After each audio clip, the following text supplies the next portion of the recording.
بڑھتا چلا جاتا ہے۔ فرمایا جب اللہ کی ذات کو قدرت کی نشانیوں سے سمجھا، انبیاء کے حالات سے سمجھا، پھر اپنے آپ کو مسلمان کہنے والا صحابہ کرام کی زندگیوں کا مطالعہ کرے۔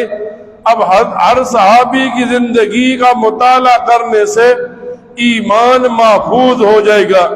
کتابوں میں یوں واقعہ آتا ہے، حضرت عمر فاروق رضی اللہ تعالی عنہ کا زمانہ ہے اور زمین ہل پڑی، زلزلہ آ گیا۔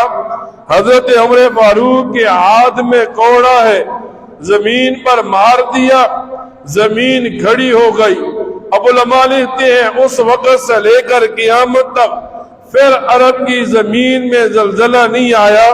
یوں آتا ہے کتابوں میں، حضرت عمر فاروق مسجد میں منبر پر کھڑے خطبہ دے رہے ہیں، ایک لشکر پہاڑ کے پیچھے ہے جن کا امیر حضرت ساریہ ہے۔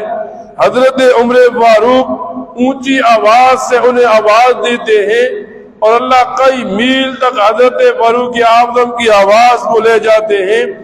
جب صحابہ کرام کی زندگی کو بندہ پڑھتا ہے تو بندے کا ایمان محفوظ ہوتا ہے، مضبوط ہوتا ہے کہ ہاں یہاں اس دنیا کو چلانے والی کوئی ذات ہے۔ جب اللہ کی قدرت کی نشانیوں سے، انبیاء کی واقعات سے، صحابہ کرام کی تائید غیبی سے ایمان سمجھ آیا۔ فرمایا چوتھا یہ ایسی احادیث کا مطالعہ کرے جن احادیث کے اندر ایمان محفوظ ہوتا ہے۔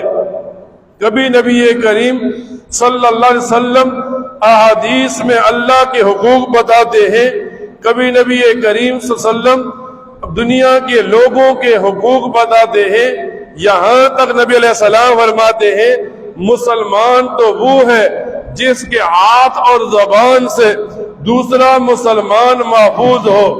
یعنی نبی علیہ السلام دنیا کے لوگوں کو دعوت دے رہے ہیں کہ جب آدمی دنیا میں آئے لوگوں کے ساتھ احسان کا معاملہ کرے، ظلم کا معاملہ نہ کرے۔